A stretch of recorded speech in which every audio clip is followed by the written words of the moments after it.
로마서 1장. 그리스도 예수님의 종이 된 나 바울은 하나님의 기쁜 소식을 전하기 위해 사도로 부르심을 받고 거룩하게 구별되었습니다. 이 기쁜 소식은 하나님께서 예언자들을 통해 성경에서 미리 약속하신 그의 아들에 관한 것입니다. 그분으로 말하면 육신으로는 다윗의 후손으로 태어나시고 거룩한 영으로는 죽은 사람들 가운데서 부활하여 능력으로 하나님의 아들임이 인정되신 우리 주 예수 그리스도이십니다. 우리가 그분을 통해 은혜와 사도의 직책을 받은 것은 모든 나라 사람들이 믿고 순종하도록 하기 위해서입니다. 여러분도 그들 가운데서 예수 그리스도의 부르심을 받은 사람들입니다. 하나님의 사랑을 받아 성도가 된 로마의 모든 사람에게 하나님 우리 아버지와 주 예수 그리스도의 은혜와 평안이 함께 하시길 바랍니다. 나는 무엇보다도 여러분의 믿음이 온 세상에 널리 알려지고 있기 때문에 예수 그리스도를 통해 내 하나님께 감사를 드립니다. 내가 그리스도에 대한 기쁜 소식을 전하며 정성껏 하나님을 섬기는 것과 또 여러분을 기억하며 쉬지 않고 기도하는 것을 하나님께서도 잘 알고 계십니다. 나는 하나님의 뜻 안에서 여러분에게 갈 수 있는 길이 열리기를 늘 기도하고 있습니다. 이처럼 내가 여러분을 간절히 만나려고 하는 것은 영적인 축복을 나눔으로써 여러분의 믿음을 강하게 하려는 것입니다. 다시 말해서 여러분과 내가 서로 믿음을 통해 힘을 얻으려는 것입니다. 형제 여러분, 내가 다른 이방인들 가운데서 좋은 결실을 얻은 것처럼 여러분 가운데서도 좋은 결실을 얻으려고 여러분에게 여러 번 가고자 했다는 것을 아시기 바랍니다. 그러나 지금까지 길이 막혀 뜻을 이루지 못했습니다. 나는 문화인이건 야만인이건 지혜로운 사람이건 어리석은 사람이건 모든 사람에게 빚진 자입니다. 그래서 로마에 있는 여러분에게도 기쁜 소식을 전하게 되기를 갈망하고 있습니다. 나는 이 기쁜 소식을 조금도 부끄러워하지 않습니다. 그것은 처음에 유대인에게만 해당되었으나 이제는 이방인에게도 전파되어 모든 믿는 사람들을 구원하는 하나님의 능력이기 때문입니다. 이 기쁜 소식에는 오직 믿음으로만 하나님과 올바른 관계를 갖게 된다는 것이 나타나 있습니다. 이것은 성경에 의로운 사람은 믿음으로 살 것이다 라고 쓰인 말씀과 같습니다. 그러나 악한 행동으로 진리를 막는 모든 죄인들에게는 하나님이 하늘에서 노여워하십니다. 이것은 하나님이 자기에 대하여 알만한 것을 그들에게 나타내셔서 그것이 그들에게 분명해졌기 때문입니다. 하나님이 세상을 창조하신 그때부터 보이지 않는 그의 속성, 곧 그의 영원하신 능력과 신성이 그가 만드신 만물을 통해 분명히 나타나서 알게 되었으니 이제 그들은 변명할 수가 없습니다. 그들은 하나님을 알면서도 그분을 하나님으로서 영광스럽게 하지 않고 감사하지도 않으며 그들의 생각은 쓸모없고 그들의 어리석은 마음은 어두워졌습니다. 그들은 스스로 지혜로운 체 하지만 사실은 어리석어서 영원히 살아계시는 하나님을 섬기지 않고 오히려 썩어 없어질 사람이나 새나 짐승이나 기어다니는 동물 형상의 우상을 섬기고 있습니다.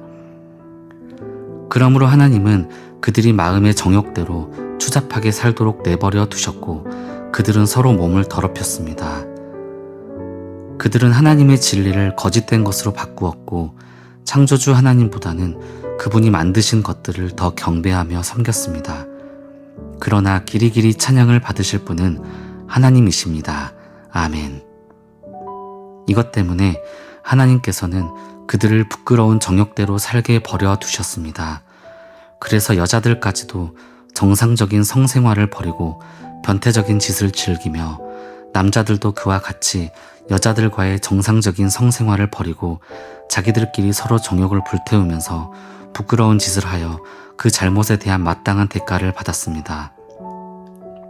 사람들이 하나님을 알려고 하지 않으므로 하나님께서도 그들이 부패한 마음으로 악한 일을 하도록 내버려 두셨습니다. 그들은 온갖 부정, 추악, 욕심, 악한 생각, 시기, 살인, 다툼, 사기, 악으로 가득 차 있습니다. 그리고 그들은 수군거리며 서로 헐뜯고 하나님을 미워하고 건방지고 교만하며 자랑하고 악한 일을 꾸며내고 부모에게 불순종하고 미련하며 신의도 인정도 없고 무자비합니다. 이런 식으로 사는 사람은 죽음을 당한다는 하나님의 법을 알면서도 그들은 자기들만 이런 짓을 하는 것이 아니라 이렇게 하는 사람들을 옳다고 두둔까지 하고 있습니다. 로마서 2장. 여러분은 남을 판단하고 있습니까? 그렇다면 여러분은 죄인이 아니라고 변명할 수 없습니다. 왜냐하면 여러분도 그들과 똑같은 일을 하고 있기 때문입니다. 이런 일을 하는 사람에게는 하나님의 정의의 심판이 내린다는 것을 우리는 알고 있습니다. 자기도 같은 일을 하면서 남을 판단하는 사람은 하나님의 심판을 피할 수 없을 것입니다. 하나님의 자비로 인해서 사람이 회개하게 된다는 것을 모르고 오히려 그분의 넘치는 자비와 너그러움과 참으심을 업신여긴단 말입니까? 이런 사람은 고집이 세고 회개하지 않기 때문에 하나님의 정의의 심판날에 받을 형벌을 스스로 쌓고 있는 것입니다. 하나님은 모든 사람에게 그 행위대로 갚아주실 것입니다. 참고 꾸준히 선한 일을 하며 영광과 존귀와 썩지 않을 것을 구하는 사람에게는 하나님께서 영원한 생명으로 갚아주시고, 이기적이며 진리에 순종하지 않고 불의를 따르는 사람에게는 분노와 형벌로 갚으실 것입니다. 악한 일을 하는 사람은 유대인뿐만 아니라 이방인까지도 환난과 고통을 당할 것이며, 선한 일을 하는 사람에게는 영광과 존귀와 평안이 있을 것입니다. 이것도 유대인이나 이방인이 마찬가지입니다. 하나님은 모든 사람을 차별하지 않고 똑같이 대하시기 때문입니다. 율법 없이 죄 짓는 사람은 율법에 관계없이 망하고, 율법 아래서 죄 짓는 사람은 율법으로 심판을 받을 것입니다. 하나님 앞에서 의롭다는 인정을 받을 사람은 율법을 듣기만 하는 사람이 아니라 그 율법대로 사는 사람입니다. 율법 없는 이방인들이 본능적으로 율법이 요구하는 것을 실천하면 그들에게 율법이 없어도 그들 자신이 자신에게 율법이 됩니다. 그들의 행동은 율법이 요구하는 일이 그들의 마음에 기록되어 있다는 것을 보여주며 그들의 양심도 이것이 사실임을 증거하고 있습니다. 왜냐하면 그들의 생각이 서로 고발하며 변명하기 때문입니다. 내가 전한 기쁜 소식에서 말한 것처럼 하나님께서 예수 그리스도를 통하여 사람들의 모든 비밀을 심판하실 날이 반드시 올 것입니다. 그러나 유대인 여러분은 어떻습니까? 여러분은 율법을 의지하고 하나님을 자랑하며 율법에서 교훈을 받아 하나님의 뜻을 알고 최상의 것을 가려낼 줄 압니다. 그리고 여러분은 여러분 자신이 소경의 길잡이요 어두움에 있는 사람들의 빛이며 어리석은 사람의 교사요 어린 아이들의 선생이라고 믿고 있으며, 또 지식과 진리의 모든 내용이 율법에 다 들어있는 것으로 알고 있습니다. 그런 여러분이 남은 가르치면서도 왜 여러분 자신은 가르치지 못합니까? 도둑질하지 말라고 하는 여러분이 도둑질하고, 간음하지 말라고 하는 여러분이 간음하며, 우상을 지긋지긋하게 여기는 여러분이 신전의 물건을 훔치고, 율법을 자랑하는 여러분이 율법을 어겨 하나님을 욕되게 하다니 말이나 됩니까? 그것은 성경에 하나님의 이름이 너희 때문에 이방인들 가운데서 모독을 당한다 라고 기록된 말씀과 같습니다. 율법을 지키면 여러분의 할례가 가치가 있으나 율법을 어기면 할례를 받지 않은 것처럼 되고 맙니다. 그러므로 할례를 받지 않은 이방인이라도 율법을 잘 지키면 하나님은 그를 할례 받은 사람으로 여기시지 않겠습니까? 그래서 본래 할례를 받지 않은 사람이 율법을 지킨다면 오히려 그가 할례를 받고 율법을 잘 알면서도 그것을 어기는 여러분을 판단하게 될 것입니다. 유대인으로 태어났다고 해서 참 유대인이 아니며 육체의 할례를 받았다고 해서 참 할례가 아닙니다. 오히려 마음의 참된 변화를 받은 사람이라야 참 유대인이며 기록된 율법이 아닌 성령님에 의한 마음의 할례가 진정한 할례입니다. 이런 사람은 칭찬을 사람에게서 받는 것이 아니라 하나님에게서 받습니다. 로마서 3장.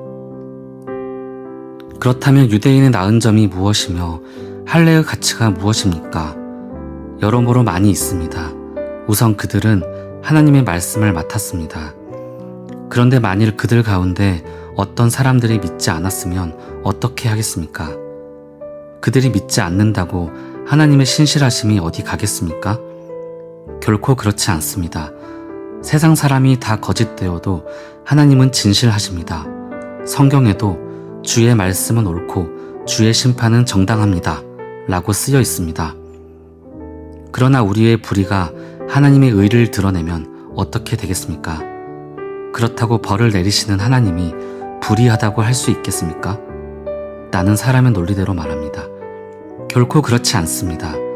만일 하나님이 그런 분이시라면 어떻게 세상을 심판하실 수 있겠습니까?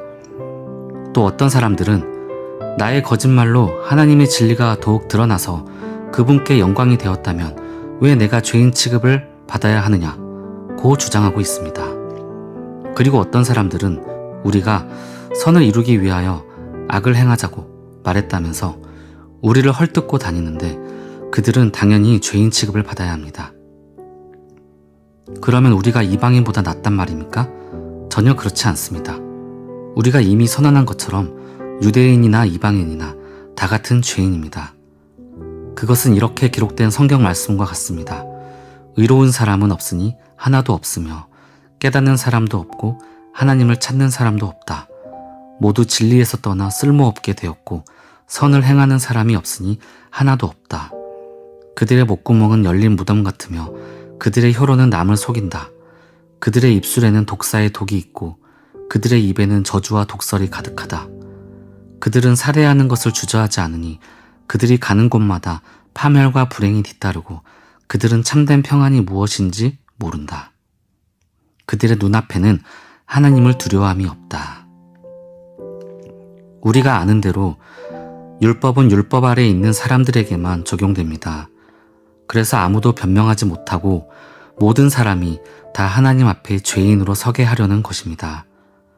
그래서 율법을 지키는 것으로는 하나님 앞에서 아무도 의롭다는 인정을 받을 수가 없습니다. 율법은 다만 우리가 죄인이라는 사실을 깨닫게 하는 것뿐입니다. 그러나 지금은 율법과 관계없이 하나님에게 의롭다는 인정을 받을 수 있는 길이 열렸습니다. 그것은 율법과 예언자들에 의해서 증거된 것입니다. 예수 그리스도를 믿는 사람이면 누구나 차별 없이 하나님에게 의롭다는 인정을 받습니다. 모든 사람이 죄를 지어 하나님의 영광스러운 표준에 미치지 못하였으나 예수 그리스도께서 마련하신 구원의 길을 통해 하나님의 은혜로 값없이 의롭다는 인정을 받게 되었습니다. 하나님께서는 그리스도 예수님의 피를 죄에서 구원하는 제물로 삼으시고 누구든지 그분을 믿으면 하나님과 화목하게 하셨습니다.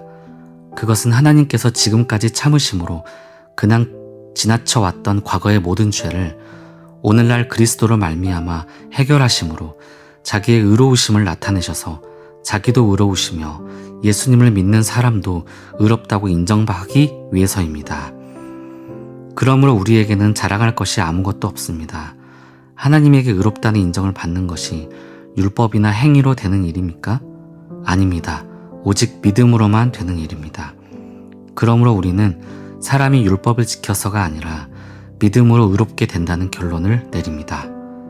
하나님은 유대인의 하나님만 되십니까? 아닙니다. 이방인의 하나님도 되십니다. 오직 한 분뿐이신 하나님께서는 할례를 받은 사람이나 받지 않은 사람이나 다 같이 믿음으로만 의롭다는 인정을 해주십니다. 그러면 우리가 믿음으로 구원을 받으니 율법은 더 이상 필요 없단 말입니까? 절대로 그렇지 않습니다. 오히려 우리는 율법을 더욱 떠받들게 되는 것입니다. 로마서 4장. 그러면 우리 조상 아브라함에 대해서는 어떤 결론을 내릴 수 있습니까? 만일 아브라함이 행위로 의롭다는 인정을 받았다면 자랑할 것이 있었을 것입니다. 그러나 사실 그에게는 하나님 앞에서 자랑할 것이 아무것도 없었습니다. 성경에는 아브라함이 하나님을 믿었으므로 하나님은 이 믿음 때문에 그를 의롭게 여기셨다라고 기록되어 있습니다. 일에서 받는 삭은 정당한 대가이지 선물로 거저받는 것이 아닙니다. 그러나 아무 공로가 없어도 경건치 않은 사람을 의롭다고 하시는 하나님을 믿는 사람에게는 그의 믿음이 의로운 것으로 인정을 받습니다. 이처럼 공로가 없어도 하나님이 의롭다고 인정해주는 사람의 행복에 대해서 다윗은 이렇게 말하고 있습니다. 잘못을 용서받고 하나님이 죄를 덮어주신 사람은 행복하다. 주께서 그 죄를 인정하지 않는 사람도 행복하다. 그렇다면 이런 행복은 할례를 받은 사람만이 누릴 수 있는 것입니까? 아니면 할례를 받지 못한 사람도 누릴 수 있는 것입니까? 우리는 아브라함이 믿음으로 의롭다는 인정을 받았다고 말했습니다. 그러면 언제 아브라함의 믿음이 인정을 받았습니까? 할례를 받은 후입니까? 받기 전입니까? 그것은 할례를 받은 후가 아니라 받기 전이었습니다. 아브라함은 할례를 받기 전에 이미 믿음으로 의롭다는 인정을 받은 표로서 후에 할례를 받았습니다. 그래서 아브라함은 할례를 받지 않고도 하나님을 믿어 의롭다는 인정을 받은 모든 사람들의 조상이 되었습니다. 그는 또 할례를 받은 사람들의 조상이기도 합니다. 다시 말해서 그는 할례를 받은 사람들 뿐만 아니라 우리 조상 아브라함이 할례를 받기 전에 가졌던 믿음을 조차 사는 사람들의 조상도 되는 것입니다. 하나님께서 아브라함과 그 후손에게 온 세상을 주겠다고 약속하신 것은 아브라함이 율법을 지켜서가 아니라 그가 믿고 의롭다는 인정을 받았기 때문입니다. 만일 세상을 얻을 사람들이 율법을 지키는 사람들이라면 믿음은 아무것도 아니며 하나님의 약속도 무가치합니다. 율법은 아무리 잘 지키려고 해도 어기기 마련이며 그 결과로 하나님의 노여움만 사게 됩니다. 그렇기 때문에 율법이 없으면 자연히 어기는 일도 없게 되는 것입니다. 그러므로 그 약속은 믿음에 근거한 것입니다. 이것은 그 약속이 아브라함의 모든 후손들, 곧 율법을 지키는 사람뿐만 아니라 아브라함처럼 믿음을 가진 모든 사람들에게 하나님의 은혜로 값없이 주시는 선물이 되기 위한 것입니다. 아브라함은 우리 모든 사람들의 조상입니다. 이것은 성경에 내가 너를 많은 민족의 조상으로 세웠다 라고 기록된 말씀과 같습니다. 그는 하나님 앞에서 우리 조상이 된 것입니다. 그가 믿은 하나님은 죽은 사람을 살리시고 없는 것을 있게 하시는 분이십니다. 아브라함은 도저히 불가능한 것을 바라고 믿었으므로 네 후손도 저 별들처럼 많을 것이다 라고 하신 약속대로 그는 많은 민족의 조상이 되었습니다. 아브라함은 자기 나이가 100세가 다 되어 몸은 죽은 것과 다름이 없었고 그의 아내 사라도 나이가 많아 도저히 출산할 수 없는 것을 알고도 믿음이 약해지지 않았습니다. 그는 불신앙으로 하나님을 의심하지 않고 믿음에 더욱 굳게 서서 하나님께 영광을 돌리며 하나님께서 약속하신 것을 이루실 수 있다고 확신했습니다. 그래서 하나님은 이 믿음 때문에 그를 의롭게 여기셨습니다. 하나님이 그를 의롭게 여기셨다는 말은 그에게만 하신 것이 아니라 우리에게도 하신 말씀입니다. 우리 주 예수님을 죽은 사람들 가운데서 다시 살리신 하나님을 믿는 우리는 다 의롭다는 인정을 받게 될 것입니다. 예수님은 우리 죄 때문에 죽음을 당하셨고 우리가 의롭다는 인정을 받게 하시려고 다시 살아나셨습니다. 로마서 5장. 그러므로 우리가 믿음으로 의롭다는 인정을 받아 우리 주 예수 그리스도를 통해 하나님과 화목하게 되었습니다. 그리고 우리는 그분을 통해 오늘날 우리가 누리고 있는 이런 은혜를 믿음으로 경험하게 되었습니다. 그래서 우리는 하나님의 영광에 참여할 희망 가운데서 기뻐하고 있습니다. 이것뿐만 아니라 우리가 고난 중에서도 기뻐하는 것은 고난은 인내를, 인내는 연단된 인격을, 연단된 인격은 희망을 갖게 한다는 것을 알기 때문입니다. 이 희망은 우리에게 실망을 주지 않습니다. 그것은 하나님이 우리에게 주신 성령으로 우리 마음에 그분의 사랑을 부어주셨기 때문입니다. 우리가 아직 무력한 상태에 있을 때에 그리스도께서 우리 죄인들을 위해 죽으셨습니다. 혹시 선한 사람을 위해 죽겠다고 나서는 사람은 있을는지 몰라도 의로운 사람을 위해 죽는 사람은 거의 없습니다. 그러나 우리가 아직 죄인 되었을 때에 그리스도께서 우리를 위해 죽으심으로 하나님께서 우리에 대한 사랑을 나타내셨습니다. 이제 우리가 그리스도의 피로 의롭다는 인정을 받았으니 틀림없이 그분을 통해 하나님의 무서운 형벌에서 구원을 받을 것입니다. 우리가 하나님과 원수 되었을 때 그리스도의 죽으심으로 하나님과 화목하게 되었다면 화목을 이룬 우리가 그의 살으심으로 구원받게 될 것은 뻔한 일입니다. 그러나 이것이 전부가 아닙니다. 우리를 하나님과 화목하게 하신 우리 주 예수 그리스도를 통해 우리는 하나님 안에서 기쁨도 누리고 있는 것입니다. 한 사람을 통해 죄가 이 세상에 들어왔고 죄를 통해 죽음이 온 것처럼 모든 사람이 죄를 지었기 때문에 온 인류에게 죽음이 퍼지게 되었습니다. 율법이 있기 전에도 세상에 죄가 있었으나 그때는 율법이 없어서 죄를 죄로 여기지 않았습니다. 그럼에도 불구하고 죽음은 아담으로부터 모세에 이르기까지 아담이 지은 죄를 짓지 않은 사람들까지 지배하였습니다. 아담은 오실 그리스도의 모형이었습니다. 그러나 하나님이 거저 주시는 선물은 아담이 지은 죄와 같지 않습니다. 왜냐하면 아담 한 사람이 지은 죄로 많은 사람이 죽었지만 하나님의 은혜와 한 사람 예수 그리스도의 은혜의 선물은 더 많은 사람에게 넘쳤기 때문입니다. 또 거저 주시는 이 선물은 한 사람의 범죄로 인해 생긴 결과와 같지 않습니다. 한 사람이 지은 죄로 모든 사람이 죄인이라는 심판을 받게 되었으나 하나님이 거저 주시는 은혜의 선물로 많은 죄인들이 의롭다는 인정을 받게 되었기 때문입니다.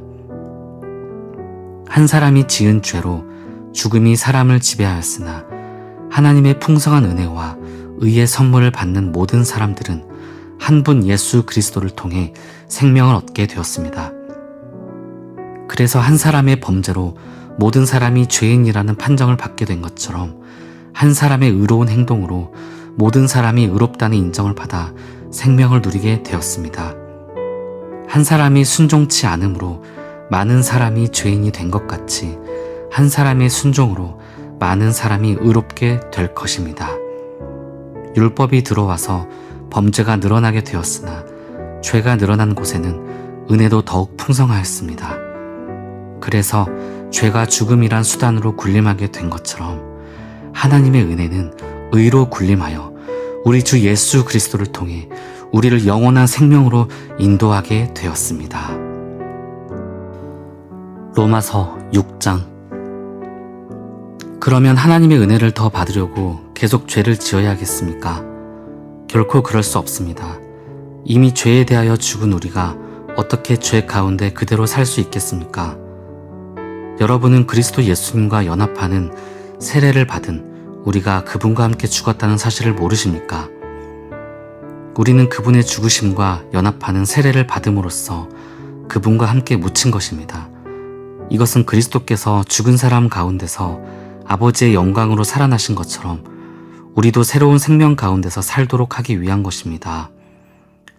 그리스도의 죽으심으로 우리도 함께 죽었다면 그분의 부활하심과 함께 우리도 틀림없이 부활하게 될 것입니다. 우리의 옛 자아가 그리스도와 함께 십자가에 못 박힌 것은 죄에 매인 육체를 죽여서 다시는 죄의 종이 되지 않게 하려는 것인 줄 압니다. 죄에 대하여 이미 죽은 사람은 죄에서 해방된 것입니다. 만일 우리가 그리스도와 함께 죽었으면 또한 그분과 함께 살아날 것도 믿습니다. 우리는 그리스도께서 죽은 사람들 가운데서 살아나셨으므로 다시는 죽으실 수 없고 죽음이 더 이상 그분을 지배하지 못할 것으로 알고 있습니다. 그리스도께서는 죄에 대하여 단 한 번 죽으시고 하나님을 위해 영원히 살아 계십니다. 이와 같이 여러분도 죄에 대해서는 죽은 사람이지만 하나님을 위해서는 그리스도 예수님 안에서 살아있다고 여기십시오. 그러므로 죄가 여러분의 죽을 몸을 지배하지 못하게 하여 악한 욕망에 따르지 않도록 하십시오. 여러분은 몸의 어느 한 부분이라도 죄의 도구가 되게 해서는 안 됩니다. 오히려 죽은 사람 가운데서 다시 살아난 사람처럼 여러분 자신을 하나님께 바치고 여러분의 몸을 정의의 도구로 하나님께 드리십시오. 여러분은 율법 아래에 있지 않고 은혜 아래에 있기 때문에 죄가 여러분을 지배하지 못할 것입니다. 그러면 우리가 율법 아래에 있지 않고 은혜 아래에 있다고 해서 죄를 지어도 된다는 말입니까? 결코 그럴 수 없습니다. 여러분이 누구에게 자신을 바쳐 복종하면 그의 종이 된다는 것을 모르십니까? 죄의 종이 되면 죽음에 이르고 하나님께 순종하는 종이 되면 의롭게 될 것입니다. 그러나 하나님께 감사드릴 것은 전에 죄의 종이었던 여러분이 하나님의 말씀을 온전히 순종함으로 죄에서 해방되어 의의 종이 된 것입니다. 여러분은 본래 자아가 연약하기 때문에 내가 이것을 쉬운 말로 설명합니다. 여러분이 전에 부정과 불법을 위해 여러분의 몸을 죄의 종으로 드린 것처럼 이제는 여러분의 몸을 의의 종으로 드려 거룩하게 살도록 하십시오. 여러분이 죄의 종이었을 때에는 의와는 아무 상관이 없었습니다. 그 결과 얻은 유익이 무엇입니까? 지금 여러분이 부끄러워하는 것밖에 더 있습니까? 그런 생활의 결과는 영원한 죽음입니다. 그러나 이제 여러분은 죄에서 해방되어 하나님의 종이 되었고 거룩한 생활을 하게 되었으니 그 결과는 영원한 생명입니다. 죄의 대가는 죽음이지만 하나님께서 거저 주시는 선물은 우리 주 예수 그리스도 안에 있는 영원한 생명입니다. 로마서 7장. 형제 여러분, 율법을 아는 사람들에게 내가 말합니다. 여러분은 사람이 살아있을 동안에만 율법의 지배를 받는다는 것을 모르십니까? 결혼한 여자는 남편이 살아있을 동안에는 법적으로 그에게 매여 있지만 남편이 죽으면 그 법에서 자유롭게 됩니다. 남편이 살아있는데 다른 남자와 결혼하면 그 여자는 간음죄를 짓게 되지만 남편이 죽은 후에는 다른 남자에게 시집을 가도 죄가 되지 않습니다. 형제 여러분, 그러므로 십자가에 못 박히신 그리스도를 통해 여러분도 율법에 대하여 죽었습니다. 이것은 우리가 다른 분, 곧 부활하신 그리스도의 사람이 되어 하나님을 위해 열매를 맺기 위한 것입니다. 우리가 육신의 지배를 받을 때에는 율법에 의해 일어난 죄의 욕망이 우리 안에서 작용하여 죽음에 이르는 열매를 맺었습니다. 그러나 이제는 우리가 얽매였던 율법에 대하여 죽고 거기서 해방되었습니다. 그러므로 우리는 율법에 의한 낡은 방법이 아니라 성령님의 새로운 방법으로 하나님을 섬기게 되었습니다. 그러면 율법이 죄입니까? 결코 그렇지 않습니다. 율법이 없었다면 내가 죄를 알지 못했을 것입니다. 만일 율법이 탐내지 말아라 하고 말하지 않았다면 탐욕이 무엇인지도 몰랐을 것입니다. 그러나 죄가 계명으로 기회를 틈타서 내 속에 온갖 탐심을 일으켜 놓았습니다. 그것은 율법이 없으면 죄는 죽은 것이기 때문입니다. 내가 한때는 율법 없이 살았습니다. 그러나 계명을 알게 되자 죄는 살아나고 나는 죽었습니다. 생명을 주기 위한 그 계명이 오히려 나에게 죽음을 가져다 준 것입니다. 이것은 죄가 계명으로 기회를 틈타 나를 속이고 그 계명으로 나를 죽였기 때문입니다. 그러므로 율법과 계명은 다 거룩하고 의롭고 선합니다. 그렇다면 선한 것이 나에게 죽음을 가져왔다는 말입니까? 결코 그렇지 않습니다. 사실 나를 죽인 것은 죄입니다. 죄가 죄로서의 본성을 드러내기 위해 선한 그것을 이용하여 나를 죽였으니 죄는 계명으로 철저하게 악한 성격을 띠게 되었습니다. 우리는 율법이 영적인 것이라고 알고 있는데 나는 육신에 속한 사람이 되어 죄의 종으로 팔렸습니다. 나는 내가 하는 일을 이해하지 못합니다. 이것은 내가 원하는 것은 하지 않고 도리어 원치 않는 것을 하기 때문입니다. 만일 내가 원치 않는 일을 하게 되면 그것은 율법이 선하다는 것을 내가 인정하는 것이 됩니다. 그러나 이것을 행하는 것은 내가 아니라 내 속에 있는 죄입니다. 선한 일을 하고 싶어 하면서도 그것을 실천하지 못하는 것을 보면 나의 옛 성품 속에는 선한 것이 없음을 알 수 있습니다. 나는 내가 바라는 선한 일은 하지 않고 원치 않는 악한 일을 하고 있습니다. 만일 내가 원치 않는 것을 한다면 그렇게 하는 것은 내가 아니라 내 속에 있는 죄입니다. 여기서 나는 하나의 원리를 발견했는데 그것은 선한 일을 하려는 나에게 악이 함께 있다는 사실입니다. 나의 내적 존재는 하나님의 법을 좋아하지만 내 육체에는 또 다른 법이 있습니다.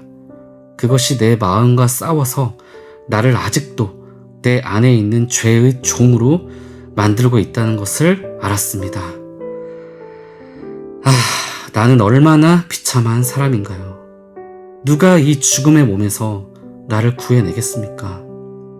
우리 주 예수 그리스도를 통해 나를 구원해 주신 하나님께 감사합니다. 아직도 내 마음은 하나님의 법을 따르고 육신은 죄의 법을 따르고 있습니다.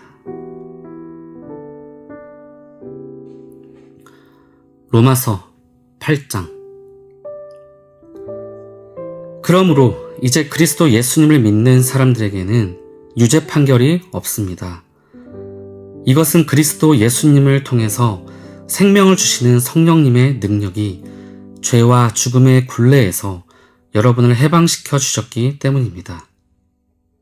우리의 타락한 성품 때문에 율법이 연약하여 할 수 없는 그것을 하나님은 하셨습니다. 하나님께서는 죄의 문제를 해결하시기 위해 자기 아들을 죄 많은 인간의 모양으로 보내시고 우리의 죄값을 그에게 담당시키신 것입니다. 그것은 육신을 따라 살지 않고 성령님을 따라 사는 우리에게 율법의 요구를 이루기 위한 것입니다. 육신을 따라 사는 사람은 육신의 일을 생각하지만 성령님을 따라 사는 사람은 성령님의 일을 생각합니다. 육적인 생각은 죽음을 뜻하고 영적인 생각은 생명과 평안을 뜻합니다. 육적인 사람은 하나님의 법에 복종하지도 않고 또 복종할 수도 없기 때문에 하나님과 원수가 되고 맙니다. 육신의 지배를 받는 사람은 하나님을 기쁘시게 할 수 없습니다. 그러나 성령님이 여러분 안에 계시면 여러분은 육신의 지배를 받는 것이 아니라 성령님의 지배를 받습니다. 누구든지 그리스도의 영이 없으면 그리스도의 사람이 아닙니다. 그러나 그리스도께서 여러분 안에 살아계시면 비록 여러분의 몸은 죄로 죽어 있으나 영은 의로 인해서 살아있는 것입니다. 죽은 사람들 가운데서 예수님을 다시 살리신 분의 영이 여러분 안에 계시면 그리스도를 살리신 그분이 여러분 안에 계시는 성령님을 통해 여러분의 죽을 몸도 살리실 것입니다. 형제 여러분, 우리가 빚진 사람들이지만 육신의 빚을 지고 육신을 따라 살아서는 안 될 것입니다. 만일 여러분이 육신을 따라 살면 죽을 것이지만 성령님을 통해 육적인 악한 행위를 죽이면 살 것입니다. 성령님의 인도를 받는 사람은 다 하나님의 아들들입니다. 여러분은 다시 두려워해야 할 종의 영을 받은 것이 아니라 하나님의 아들이 되게 하는 성령을 받았습니다. 그래서 우리는 성령님을 통해 하나님을 나의 아버지라고 부릅니다. 바로 그 성령님이 우리 영과 함께 우리가 하나님의 자녀라는 사실을 증거하십니다. 우리가 하나님의 자녀라면 하나님의 상속자로서 그리스도와 공동 상속인이 되는 것입니다. 그러므로 우리가 그리스도와 함께 영광을 받으려면 그분과 함께 고난도 받아야 합니다. 지금 우리가 받는 고난은 앞으로 우리에게 나타날 영광과 전혀 비교가 되지 않는다고 생각합니다. 모든 피조물들은 하나님의 아들들이 나타나기를 애타게 기다리고 있습니다. 피조물이 헛된 것에 복종한 것은 스스로 한 것이 아니라 하나님께서 그렇게 하신 것입니다. 그래서 그것들도 썩어질 것들의 종살이에서 벗어나 하나님의 아들들이 누리는 영광스러운 자유를 누리게 하려는 것입니다. 우리는 지금까지 모든 피조물들이 함께 신음하며 고통당하는 것을 알고 있습니다. 이것뿐만 아니라 성령을 첫 열매로 받은 우리까지도 속으로 신음하며 하나님의 아들이 되는 것, 곧 우리 몸이 구원받기를 갈망합니다. 우리는 이 희망 가운데서 구원을 받았습니다. 그러나 보이는 희망은 희망이 아닙니다. 눈앞에 보고 있는 것을 누가 바라겠습니까? 만일 우리가 보지 못하는 것을 바란다면 참고 그것을 기다려야 할 것입니다. 성령님도 우리의 연약함을 도와주십니다. 우리가 어떻게 기도해야 될지 모를 때 성령님이 말할 수 없는 탄식으로 우리를 위해 기도해 주십니다. 사람의 마음을 살피시는 하나님은 성령님의 생각을 아십니다. 이것은 성령께서 하나님의 뜻을 따라 성도들을 위해 기도하시기 때문입니다. 하나님을 사랑하고 그분의 계획대로 부르심을 받은 사람들에게는 결국 모든 일이 유익하게 된다는 것을 우리는 알고 있습니다. 하나님께서는 미리 아시는 사람들이 자기 아들의 모습을 닮게 하시려고 그들을 예정하시고 그리스도가 많은 성도들 가운데 맏아들이 되게 하셨습니다. 하나님은 예정하신 사람들을 부르시고 부르신 그들을 의롭다고 인정하시고 의롭다고 인정하신 그들을 또한 영화롭게 하셨습니다.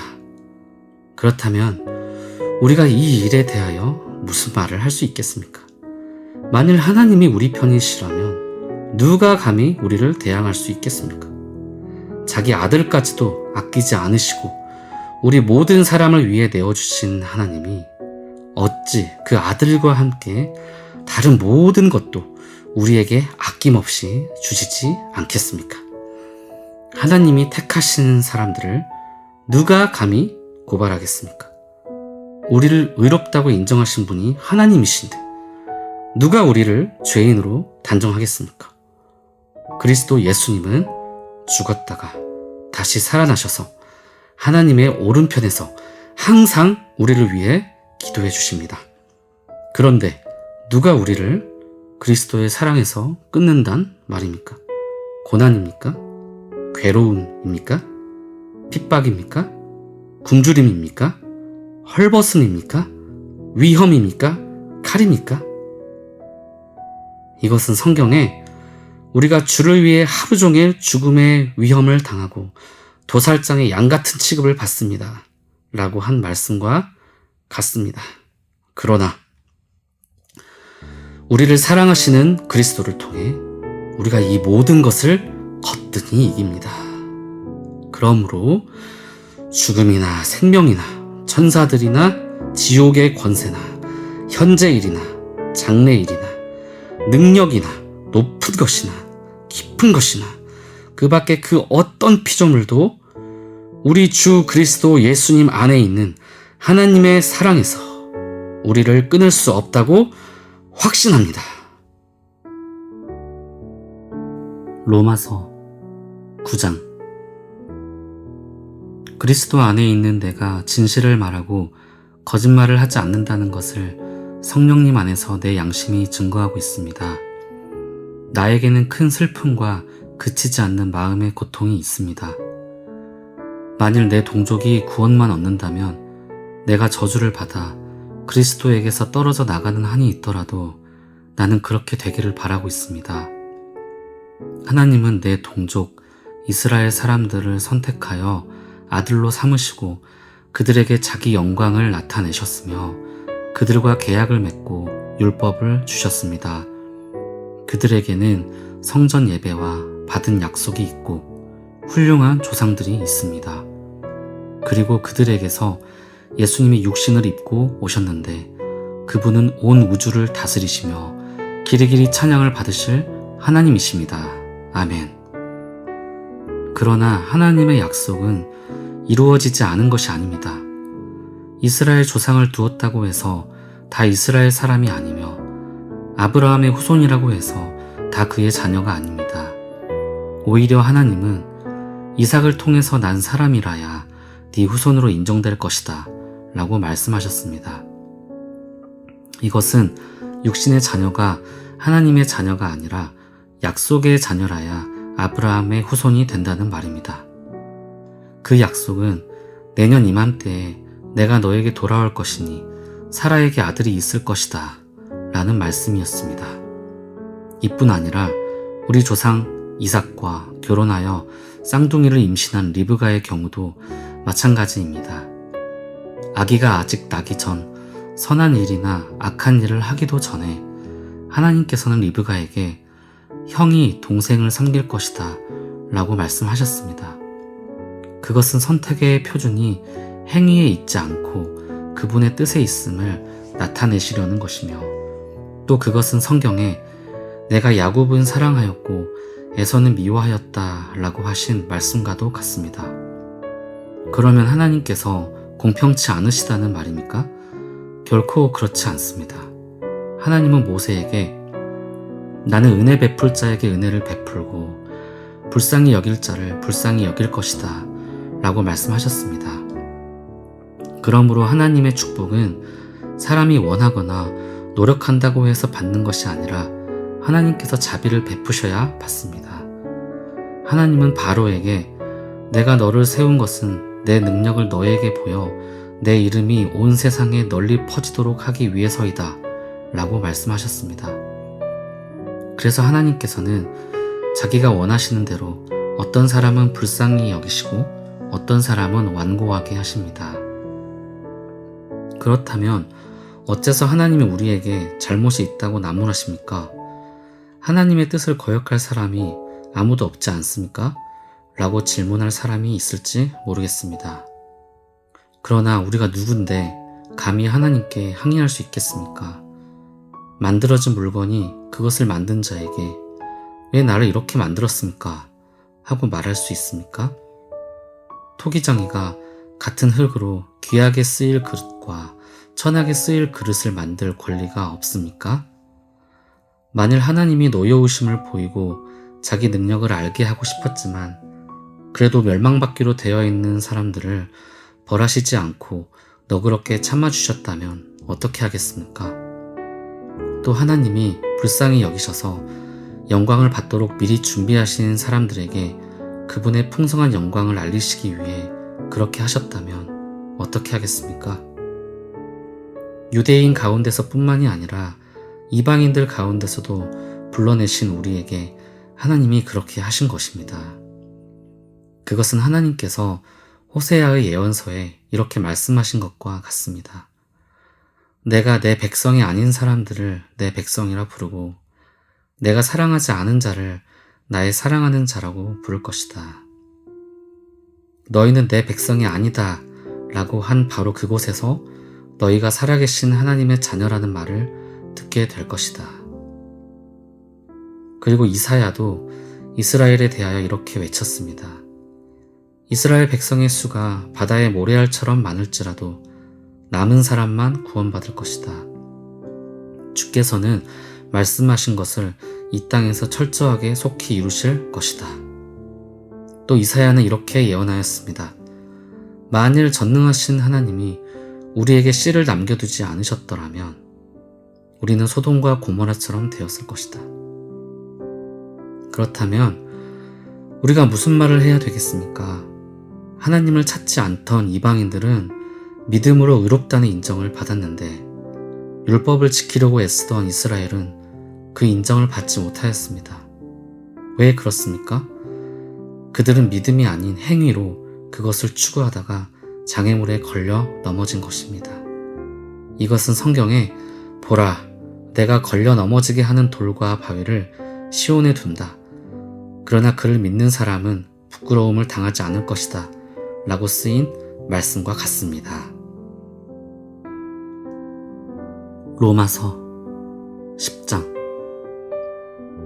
형제 여러분, 나는 내 동족이 구원받기를 간절히 원하며 기도하고 있습니다. 그들이 하나님께 대하여 열심이 있는 것은 사실이지만 그 열심은 바른 지식에서 나온 것이 아닙니다. 그들은 하나님에게서 의롭다고 인정받는다는 것을 모르고 스스로 의롭게 되려고 노력하며 의롭다고 인정받는 하나님의 방법을 따르지 않았습니다. 그래서 그리스도께서는 믿는 모든 사람들이 하나님에게 의롭다는 인정을 받게 하시려고 율법을 완성해 주셨습니다. 모세는 율법을 의지하고 지키는 사람은 그것을 완전히 지켜야만 구원을 받을 것이라고 하였습니다. 그러나 믿음으로 의롭게 되는 것에 관해서는 이렇게 기록되어 있습니다.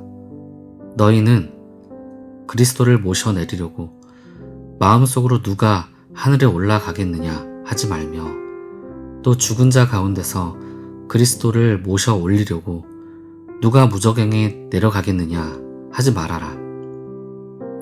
이것은 하나님의 말씀이 바로 여러분 곁에 있으며 여러분의 입술과 마음에 있습니다 라고 하였기 때문입니다. 이것은 바로 우리가 전파하는 믿음의 말씀입니다. 만일 여러분이 입으로 예수님을 주님이라고 고백하고 또 하나님께서 그분을 죽은 사람들 가운데서 살리셨다는 것을 마음으로 믿으면 구원을 받을 것입니다. 사람이 마음으로 믿어 하나님께 의롭다는 인정을 받고 입으로 고백하여 구원을 받게 되는 것입니다. 성경에서도 누구든지 그를 믿는 사람은 부끄러움을 당하지 않을 것이다 라고 말합니다. 유대인과 이방인 사이에 차별이 없습니다. 그것은 주님께서 모든 사람의 주님이 되셔서 자기 이름을 부르는 모든 사람에게 넘치는 복을 주시기 때문입니다. 누구든지 주님의 이름을 부르는 사람은 구원을 받을 것이다 라는 성경 말씀도 있습니다. 그러나 믿지도 않은 분을 어떻게 부르며 듣지도 못한 분을 어떻게 믿겠습니까? 전하는 사람이 없이 어떻게 듣겠습니까? 또 보내심을 받지 않고 어떻게 전하겠습니까? 이것은 기쁜 소식을 전하는 사람들의 발이 참으로 아름답구나 라고 한 성경 말씀과 같습니다. 그러나 모든 이스라엘 사람이 다 기쁜 소식을 받아들인 것은 아닙니다. 이사야는 주님, 우리가 전한 것을 누가 믿었습니까? 라고 말합니다. 그러므로 믿음은 듣는 데서 생기고 듣는 것은 그리스도의 말씀에서 비롯됩니다. 그러면 그들이 기쁜 소식을 듣지 못했습니까? 그렇지 않습니다. 성경에도 그 전하는 소리가 온 세상에 퍼지고 그 전하는 말이 땅끝까지 미쳤다 라고 하였습니다. 그렇다면 이스라엘이 그 말씀을 알아듣지 못했다는 말입니까? 그렇지 않습니다. 그들은 모세 때부터 이미 알고 있었습니다. 하나님께서는 먼저 모세를 통하여 나도 내 백성이 아닌 사람들에게 애정을 주어 너희를 질투하게 하고 어리석은 민족으로 너희를 분노하게 할 것이다 라고 하셨습니다. 그리고 이사야는 더욱 담대하게 나를 찾지 않던 사람들에게 내가 발견되었고 나에게 묻지 않은 사람들에게 내가 나를 나타내었다는 하나님의 말씀을 전하였고 또 이스라엘에 대하여 내가 불순종하고 거역하는 백성을 맞으려고 하루 종일 내 팔을 벌렸다 라고 하신 말씀도 전하였습니다. 로마서 11장. 그러면 하나님께서 자기 백성 이스라엘을 버리셨습니까? 결코 그렇지 않습니다. 나도 이스라엘 사람이요 아브라함의 후손이며 베냐민 지파 출신입니다. 하나님은 처음부터 택하신 자기 백성을 버리시지 않았습니다. 엘리야가 이스라엘을 걸어 하나님께 고발한 성경 말씀을 보십시오. 주여, 그들이 주의 예언자들을 죽이고 주의 제단을 헐어버렸으며 살아남은 예언자는 나 하나밖에 없는데 그들은 나마저 죽이려고 합니다. 라고 하지 않았습니까? 그러나 하나님께서 그에게 무엇이라고 대답하셨습니까?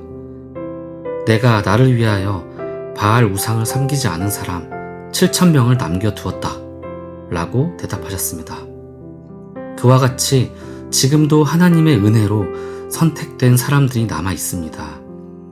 그것은 행위로 된 것이 아니라 하나님의 은혜로 된 것입니다. 그렇지 않으면 은혜가 진정한 은혜라고 할 수 없습니다. 그렇다면 무엇이란 말입니까? 이스라엘은 결국 자기들이 찾던 것을 얻지 못하고 선택받은 사람들만 얻었으며 나머지는 완고해지고 말았습니다. 그것은 성경에 하나님이 그들의 정신을 흐리게 하여 오늘날까지 보지도 듣지도 못하게 하셨다 라고 한 말씀과 같습니다. 다윗도 이렇게 말하였습니다. 그들의 식탁이 올가미와 덫과 거치적거리는 장애물과 죗값을 받는 자리가 되게 하소서. 그들의 눈이 어두워 보지 못하게 하시고 그들의 등은 항상 굽어있게 하소서. 그렇다고 이스라엘이 넘어져서 영영 패망하였습니까? 결코 그렇지 않습니다. 하나님께서는 도리어 그들의 범죄로 이방인들을 구원하여 이스라엘이 그들을 보고 질투하게 하셨습니다. 이스라엘의 범죄와 실패가 온 세상 사람들에게 넘치는 축복을 가져다 주었다면 이스라엘 전체가 하나님께로 돌아올 때는 더욱더 큰 축복이 넘치지 않겠습니까? 나는 이방인 여러분에게 말합니다. 내가 이방인의 사도가 되었으니 내 직분을 자랑스럽게 여깁니다. 나는 어떻게 해서든지 내 동족의 마음속에 질투심을 불러일으켜 그들 가운데 몇 사람이라도 구원하기를 바라고 있습니다. 이스라엘이 버림받은 결과로 온 세상 사람들이 하나님과 화목하게 되었다면 하나님께서 그들을 다시 받아주실 때는 죽은 사람이 다시 살아난 것과 같을 것입니다. 처음 익은 곡식 가루가 거룩하면 떡덩이도 거룩하고 뿌리가 거룩하면 가지도 거룩합니다. 참 감람나무 가지 얼마가 꺾이고 돌 감람나무인 여러분이 거기에 접붙여져서 참 감람나무 뿌리의 양분을 함께 받게 되었습니다. 그렇다면 접붙임을 받은 여러분은 그 꺾인 가지들에 대해서 자랑해서는 안 됩니다. 아무리 자랑하여도 여러분이 뿌리를 지탱해 주는 것이 아니라 뿌리가 여러분을 지탱해 주기 때문입니다. 그러면 여러분은 우리의 접붙임을 위해서 가지들이 꺾여졌다고 말할 것입니다. 그렇습니다. 그들은 믿지 않음으로 꺾여졌고 여러분은 믿음으로 접붙여졌으니 교만하지 말고 두려워하십시오. 하나님께서 원 가지인 유대인들도 아끼지 않으셨다면 이방인인 여러분도 아끼지 않으실 것입니다. 그러므로 여러분은 하나님의 자비로우심과 엄하심을 생각하십시오. 넘어진 사람들에게는 하나님이 엄하게 다스렸습니다. 그러나 여러분이 계속 하나님의 은총 가운데 있으면 여러분에게는 자비를 베푸실 것입니다. 그렇지 않을 때에는 여러분도 잘리게 될 것입니다. 꺾인 가지와 같은 유대인들도 그들의 불신앙만 버린다면 접붙임을 받게 됩니다. 이것은 그들을 다시 접붙이실 수 있는 능력이 하나님께 있기 때문입니다. 원래 돌 감람나무였던 여러분이 거기서 잘려서 참 감람나무의 접붙임을 받았다면 원 가지인 이 사람들을 본래의 참 감람나무에 접붙이는 일이야 얼마나 더 쉽겠습니까? 형제 여러분은 자만하지 않기 위해서도 한 가지 알아야 할 비밀이 있습니다. 그것은 하나님께 돌아오는 이방인의 수가 다 차기까지 일부 이스라엘 사람들이 불신앙을 고집하겠지만 그 후에는 모든 이스라엘 사람이 다 구원을 받을 것이라는 사실입니다. 그것은 성경에 이렇게 쓰인 말씀과 같습니다. 구원자가 시온에서 올 것이니 그가 이스라엘 백성에게서 경건치 않은 것을 제거할 것이다. 그리고 이것은 내가 그들의 죄를 없앨 때에 그들과 맺을 내 계약이다. 기쁜 소식의 견지에서 보면 이스라엘 사람들은 여러분을 위해 하나님의 원수가 되었지만 선택이란 점에서 보면 그들은 조상들 때문에 하나님의 사랑을 입은 사람들입니다.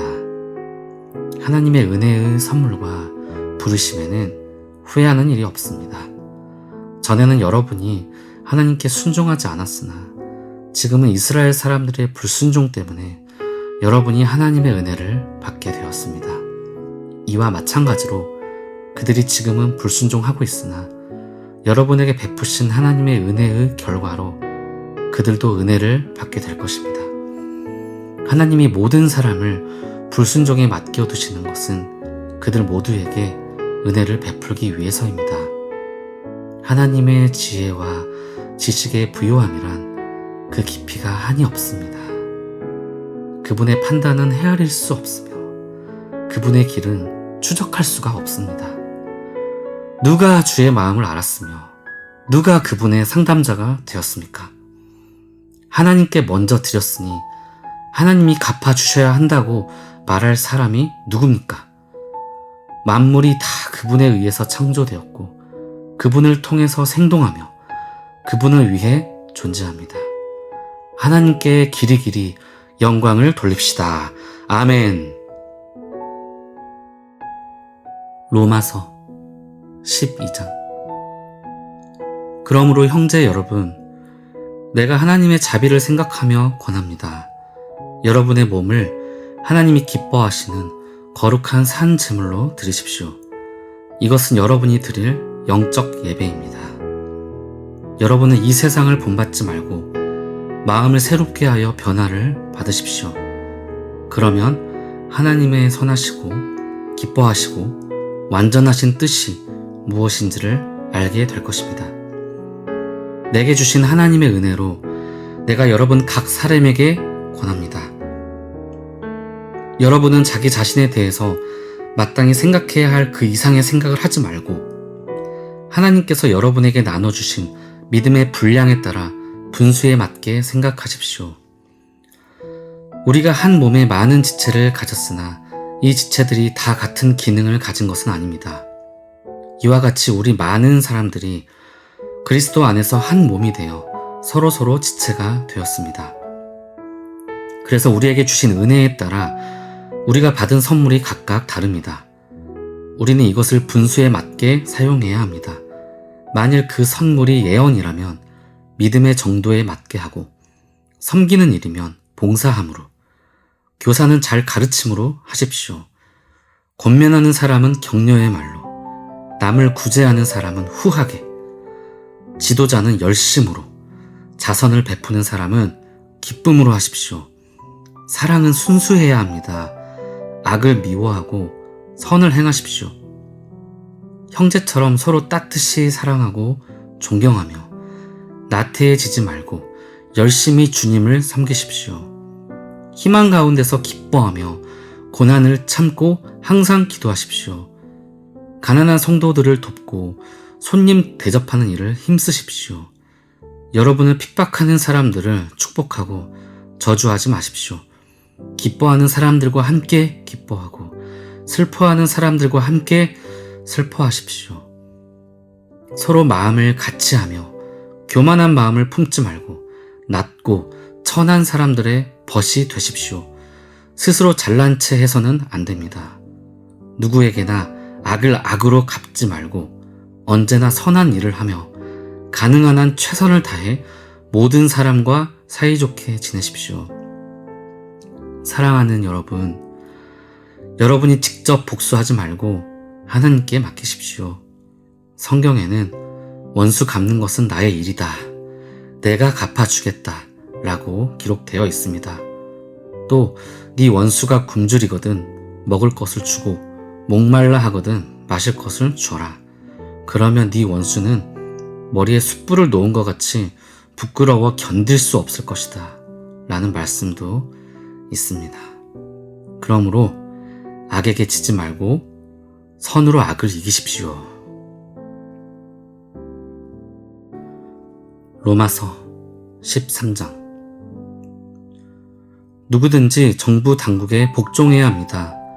모든 권력이 다 하나님에게서 나왔기 때문입니다. 그러므로 그 권력을 거역하면 하나님이 세우신 권력을 거역하는 것이 되고 그런 사람은 심판을 받게 됩니다. 선한 일을 하는 사람은 통치자가 두려울 것이 없으나 악한 일을 하는 사람은 통치자를 두려워합니다. 통치자를 두려워하지 않으려면 선한 일을 하십시오. 그러면 그에게서 칭찬을 받을 것입니다. 그는 여러분의 유익을 위해 일하는 하나님의 일꾼입니다. 그러나 여러분이 악한 일을 하면 두려워하십시오. 그가 쓸데없이 칼을 가진 것이 아닙니다. 그는 악한 일을 하는 사람들에게 하나님의 형벌을 내리는 하나님의 일꾼입니다. 그러므로 꼭 벌을 준다고 해서 복종할 것이 아니라 양심을 위해서도 복종해야 합니다. 이런 이유 때문에 여러분은 세금도 잘 바쳐야 합니다. 당국자들은 이 일에 항상 힘쓰는 하나님의 일꾼들입니다. 여러분은 그들에게 여러분의 의무를 다해야 합니다. 바쳐야 할 세금은 바치고 두려워할 사람은 두려워하며 존경할 사람은 존경하십시오. 서로 사랑의 빚을 지는 것 외에는 아무에게도 빚을 지지 마십시오. 남을 사랑하는 사람은 율법을 다 지킨 것입니다. 간음하지 말아라. 살인하지 말아라. 도둑질하지 말아라. 탐내지 말아라. 라는 계명과 그 밖에 다른 어떤 계명이 있을지라도 그 모든 것은 네 이웃을 네 몸과 같이 사랑하라는 한 계명 속에 다 요약되어 있습니다. 사랑은 결코 이웃을 해롭게 하지 않습니다. 그러므로 사랑은 율법의 완성입니다. 이제 여러분은 잠에서 깰 때가 되었습니다. 그것은 우리의 구원이 처음 믿을 때보다 더 가까워졌기 때문입니다. 밤이 거의 지나고 낮이 가까웠으니 이제는 악한 생활을 버리고 믿음으로 빛된 생활을 하십시오. 낮의 빛 가운데 사는 사람들처럼 단정하게 행동해야 합니다. 흥청망청 먹고 마시며 술 취하지 말고 음란과 방탕과 싸움과 시기하는 일을 버리십시오. 주 예수 그리스도로 옷 입고 정욕을 위해 육신의 일을 추구하지 마십시오.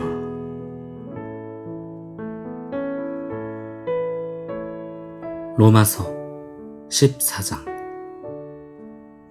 믿음이 약한 사람을 따뜻이 맞아주고 그의 의견을 함부로 비판하지 마십시오. 어떤 사람은 무엇이든지 먹을 수 있는 믿음을 가졌지만 믿음이 약한 사람은 채소만 먹어야 한다고 생각합니다. 가리지 않고 무엇이든지 먹는 사람은 그렇지 못한 사람을 업신여기지 말고 가려서 먹는 사람은 아무 것이나 먹는 사람을 비판하지 마십시오. 하나님께서는 그 사람도 받아주셨기 때문입니다.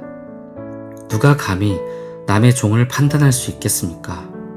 그가 서든 넘어지든 그의 주인이 알아서 할 일입니다. 하나님이 그를 세우실 수 있기 때문에 그는 서게 될 것입니다. 사람에 따라 어느 한 날을 다른 날보다 중요하게 생각하는 사람도 있고 모든 날을 똑같이 생각하는 사람도 있습니다. 이런 일은 각자 자기 마음에 정한 대로 할 일입니다. 어느 한 날을 특별히 중요하게 생각하는 사람도 주님을 위해 그렇게 하고 가리지 않고 아무 것이나 먹는 사람도 그 음식에 대해서 하나님께 감사하기 때문에 주님을 위해 그렇게 합니다. 그리고 가려서 먹는 사람도 주님을 위해 그렇게 하고 하나님께 감사를 드립니다. 우리 가운데는 자기만을 위해 사는 사람도 없고 자기만을 위해 죽는 사람도 없습니다. 우리는 살아도 주님을 위해 살고 죽어도 주님을 위해 죽습니다. 그러므로 사나 죽으나 우리는 주님의 것입니다. 바로 이런 이유 때문에 그리스도께서 죽었다가 다시 살아나셔서 죽은 사람과 산 사람의 주님이 되셨습니다.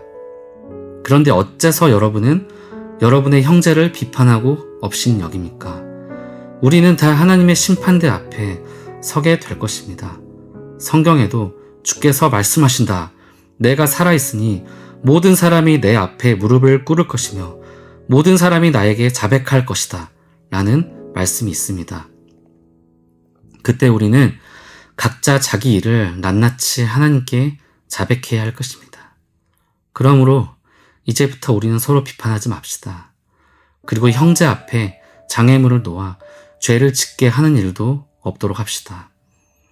내가 주 예수님 안에서 알고 확신하는 것은 무엇이든지 음식 자체는 더럽지 않다는 사실입니다. 오직 그것을 더럽다고 생각하는 사람에게만 더럽습니다. 그러나 만일 여러분의 형제가 여러분이 먹는 음식 때문에 근심하게 되면 여러분은 사랑으로 행동하는 것이 아닙니다. 그리스도께서 죽으심으로 구원하신 형제를 먹는 문제로 망하게 하지 마십시오. 그러므로 여러분이 옳다고 생각하는 것이 비난의 대상이 되지 않게 하십시오. 하나님의 나라는 먹고 마시는 것이 아니라 성령님 안에서 누리는 의와 평화와 기쁨입니다. 이런 것으로 그리스도를 섬기는 사람은 하나님을 기쁘게 해드릴 뿐 아니라 사람들에게도 인정을 받습니다. 그러므로 화목하고 서로 덕을 세우는 일에 힘씁시다. 음식 문제를 가지고 하나님의 일을 망쳐놓지 마십시오. 음식은 다 좋은 것이지만 어떤 음식을 먹어서 다른 사람을 죄짓게 한다면 그것은 나쁜 것입니다. 여러분의 형제를 넘어지게 하거나 꺼림칙하게 하는 것이라면 고기도 먹지 말고 포도주도 마시지 말고 그 밖의 일도 삼가는 것이 좋습니다. 이런 문제는 하나님 앞에서 여러분의 믿음대로 하십시오. 자기가 옳다고 생각하는 일을 할 때 죄책감을 느끼지 않는 사람은 행복한 사람입니다. 그러나 의심을 하면서 음식을 먹는다면 그것은 믿음으로 먹은 것이 아니기 때문에 죄가 됩니다. 그러므로 믿음으로 하지 않는 것은 모두 죄입니다. 로마서 15장. 우리 믿음이 강한 사람들은 믿음이 약한 사람들을 보살펴주고 우리 자신을 기쁘게 해서는 안 됩니다. 우리는 이웃을 기쁘게 하여 서로 유익하게 하고 덕을 세우도록 해야 합니다. 그리스도께서는 자기를 기쁘게 하지 않으셨습니다. 오히려 성경에는 이렇게 기록되어 있습니다. 주께 던진 모욕이 나에게 돌아왔습니다.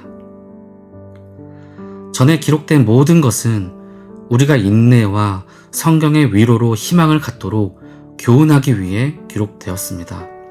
이제 인내와 위로의 하나님이 여러분에게 그리스도 예수님의 정신과 일치하는 연합 정신을 주셔서 여러분이 한 마음과 한 목소리로 우리 주 예수 그리스도의 아버지이신 하나님께 영광을 돌릴 수 있기를 바랍니다.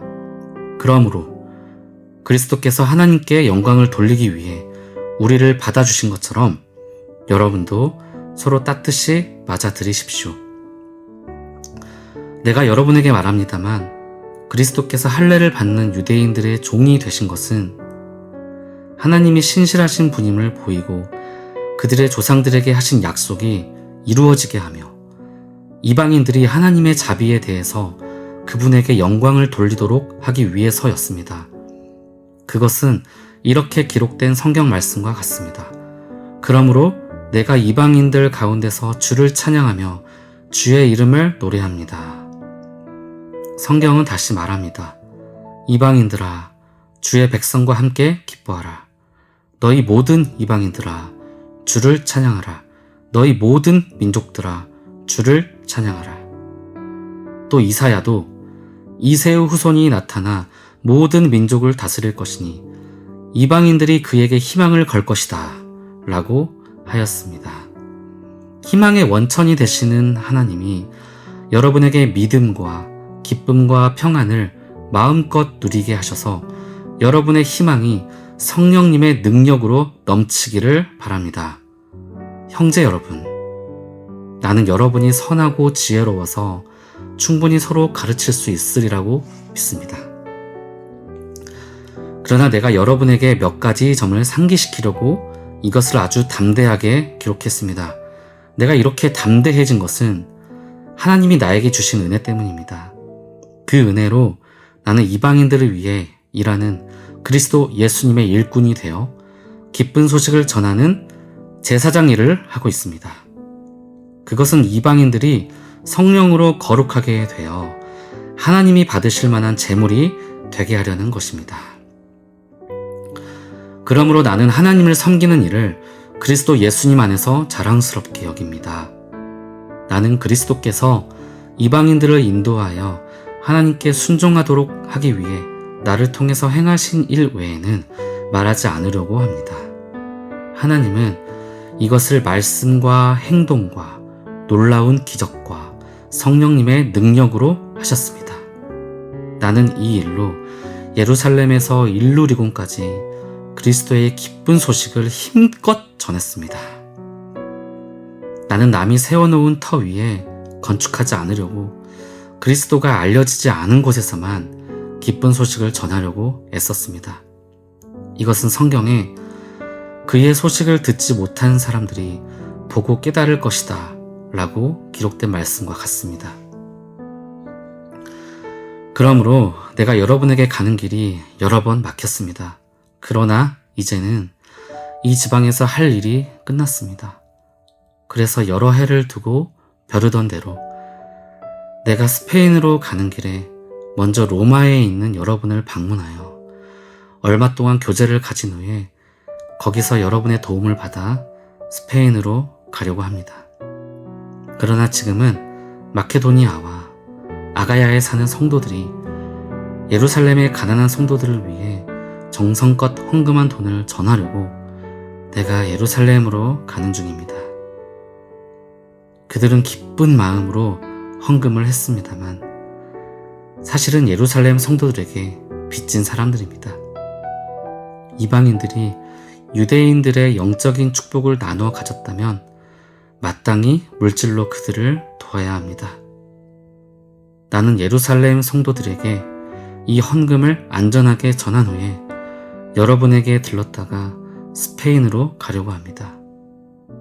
내가 여러분에게 갈 때는 그리스도의 넘치는 축복을 가져가리라고 믿습니다.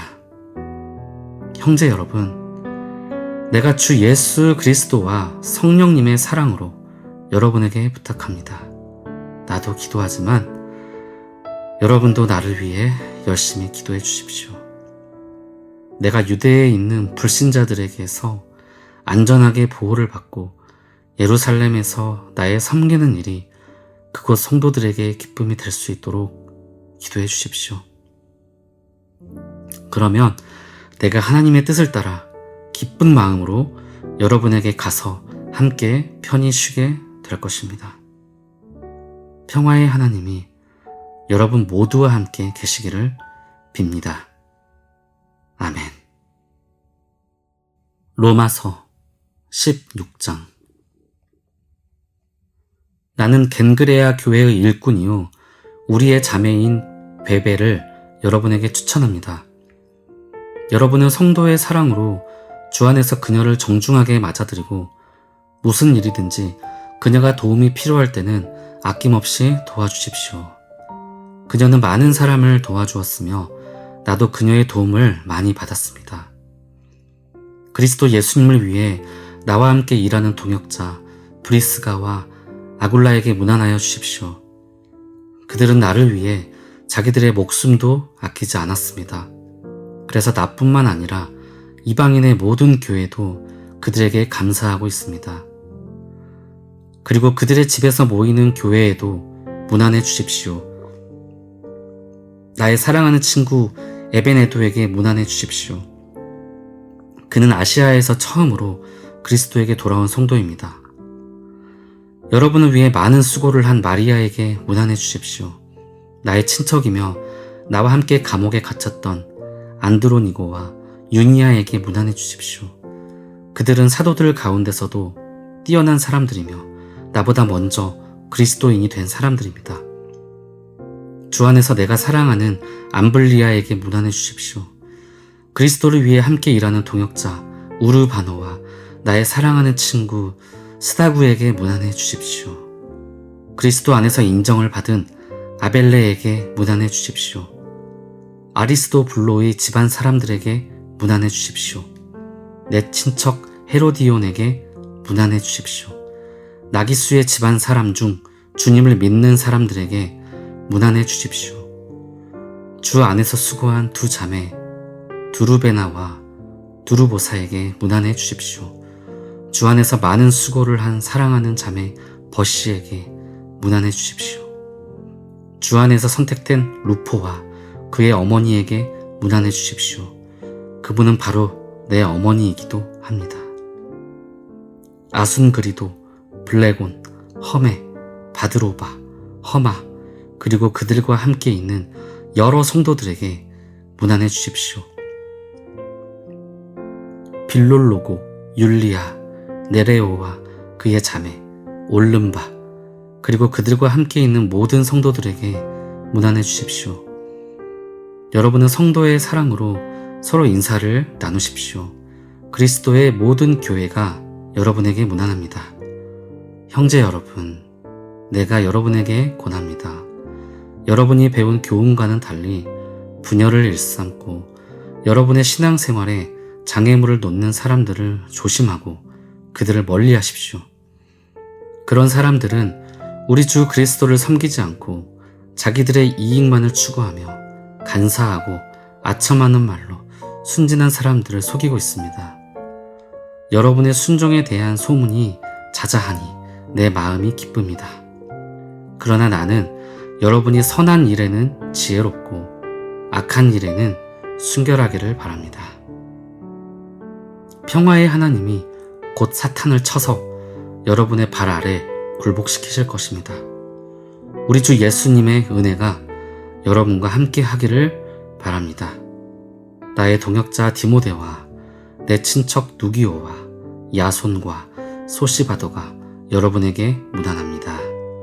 이 편지를 받아 쓰는 나 더디오도 주님의 이름으로 여러분에게 문안합니다. 자기 집을 교회로 제공하여 나와 성도들을 접대한 가이오와 이 도시의 재무관 에라스도와 믿음의 형제 구아도가 여러분에게 문안합니다. 하나님은 내가 전하는 기쁜 소식과 예수 그리스도에 관해서 선포된 말씀으로 여러분의 믿음에 굳게 세우실 수 있습니다. 그 기쁜 소식은 오랜 세월 동안 감추어져 있었던 비밀이었습니다만 이제는 영원하신 하나님의 명령으로 예언자들의 글을 통해 계시되고 알려져서 모든 민족이 믿고 순종하게 되었습니다. 이처럼 지혜로운 유일하신 하나님께 예수 그리스도를 통하여 길이길이 영광이 있기를 기도합니다. 아멘.